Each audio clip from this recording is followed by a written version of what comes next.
Hello, and welcome to Vision-Friendly Environments for People with Vision Impairment. Learning objectives. Studies show that people with vision impairment fall more than twice as often as people who do not have a vision impairment. Can you imagine some reasons for this? In this program, we'll give examples of hazards that can make an environment, meaning an area or space, unsafe or difficult for a person with vision impairment to move around, work in, or just complete daily activities. And we'll talk about ways to make an environment a safe and comfortable place for people with vision impairment. In other words, an environment that is vision-friendly. After today's program, we hope that you will be able to identify hazards that can make an environment unsafe or difficult to navigate for people with vision impairment, and describe basic ways to ensure that an environment is vision-friendly. Consider these situations. Let's begin with reviewing some scenarios as experienced by 3 people with vision impairment. Shelley stumbles and bumps into someone standing inside the doorway when entering a meeting. Her vision is affected by macular degeneration, and she didn't see the person. The conference room where the meeting is being held has a wall of windows. The sun was shining into the room and reflecting off the table and into her eyes. She feels embarrassed. Robin goes to set a coffee mug on the counter in the kitchen at home, but misses the counter and the mug drops to the floor, splashing hot coffee on her legs and feet. Robin has diabetic retinopathy. She has missing areas in her visual field and her vision is often blurry. She could not make out the edge of the counter and misjudged the distance. Sam walks into his office, a route he knows well, but trips over a box left on the floor inside the door. Sam's overall peripheral vision is declining because of advancing glaucoma, and he could not see the box. What could have made a difference? The conference room that Shelley entered had adjustable blinds on the windows. The blinds could have been closed to avoid the bright sunlight and resulting glare at that time of day. If the all-white countertop in Robin's kitchen had a contrasting strip around the edge, she may have been able to make out the counter well enough to place the coffee mug safely. And if Sam's coworkers were more aware of the types of simple things that can create a hazard for him in the office, they may have left the box on top of a desk or somewhere that it wasn't a trip hazard. Environmental features. Let's explore the main features that can make an environment unsafe and unfriendly or safe and friendly for a person with vision impairment. They are lighting, contrast, glare, and safety. Lighting. An older person needs 2 to 3 times the amount of light that a younger person needs to do the same task, such as reading. And studies show that people with vision impairment need even more lighting. It's not surprising, then, that lighting is a key element in a vision-friendly environment. Telling whether an environment has the right amount of light for a person with vision impairment, however, can be a challenge. People with different eye conditions and visual symptoms may be affected by light differently and may have different lighting needs.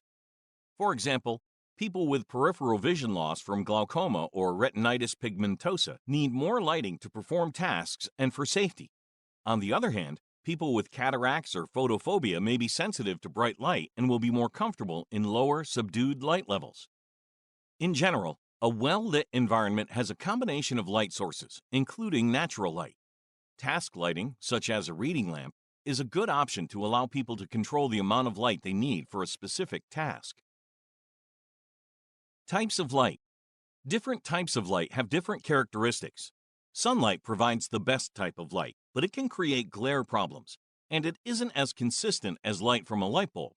Luckily, there are many light bulbs to choose from that offer different kinds of light for certain tasks, or light that is best for people with different types of vision impairment.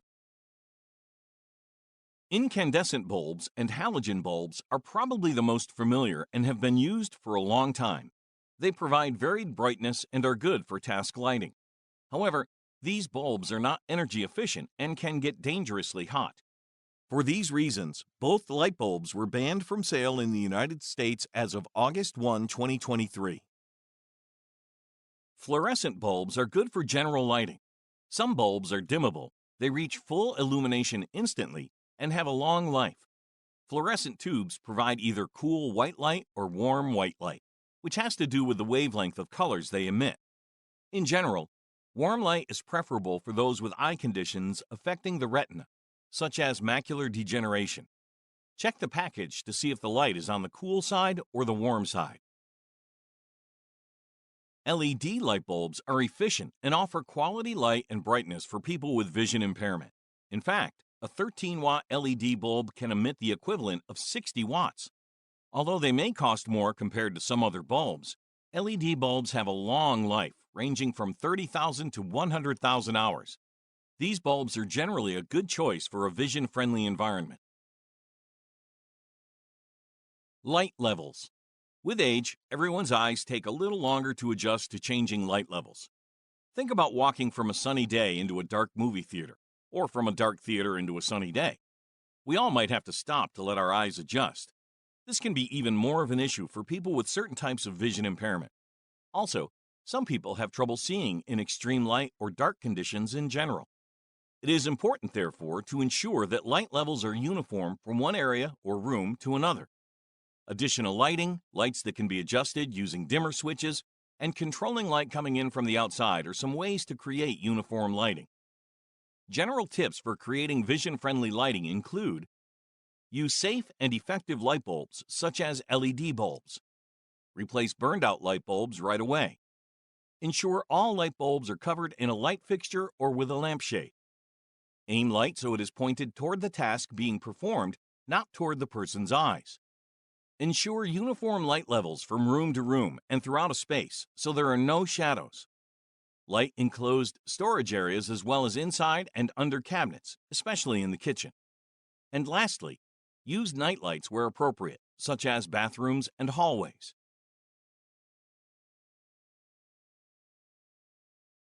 Contrast. Contrast sensitivity is the ability to see the difference between light and dark areas or objects, like dark print on a white page. Older adults and people with vision impairment often have more trouble detecting contrast and telling similar colors apart, like navy blue and black. This is called reduced color contrast sensitivity. Increasing the contrast between an object and its background and using effective color combinations helps make objects more visible. This is one of the simplest and easiest ways to make environments vision-friendly. For example, a contrasting toilet seat and towels that contrast with the wall in the bathroom increase visibility. Painting doors, hallway baseboards, and handrails in highly contrasting colors to walls can facilitate safe mobility. And creating contrast on kitchen counter edges and cabinet handles improves safety and function while preparing food and cooking.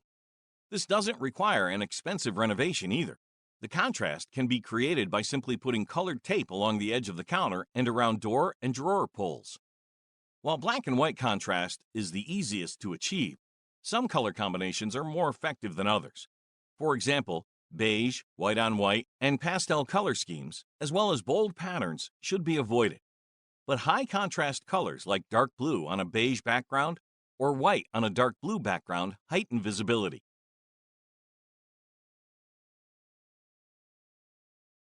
Glare. Glare is reflected or uncontrolled light that makes it hard to see and that interferes with mobility and other everyday activities. Glare from sources such as uncovered light bulbs or sunlight reflecting off a shiny surface can be an issue for many older adults and is even more of a problem for people with vision impairment. It is important to remove as many sources of glare from the environment as possible. Here are some tips. Use matte finish flooring instead of high-gloss finishes. Use neutral or textured wallpaper. Cover high-gloss or shiny tabletops with a tablecloth. Adjust window blinds and shades during the day to control light coming in. Cover lamps with opaque shades. Position televisions and computer monitors so room lights or sunlight do not reflect off the screen and shine into the viewer's eyes. Place mirrors on the same wall as windows so that light coming in the windows does not reflect off the mirror. And wear sunglasses and wear a hat with a brim to minimize glare.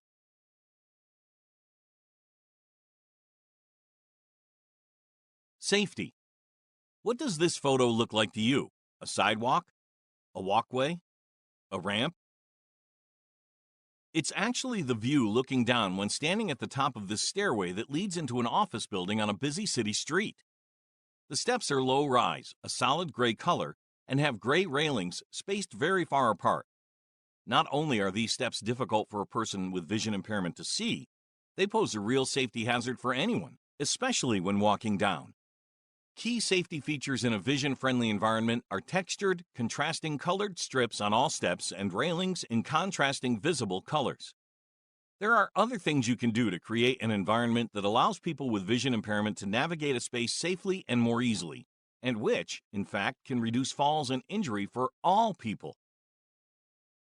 Remove or secure scatter rugs. Keep spaces free of clutter and obstacles that may be a trip hazard.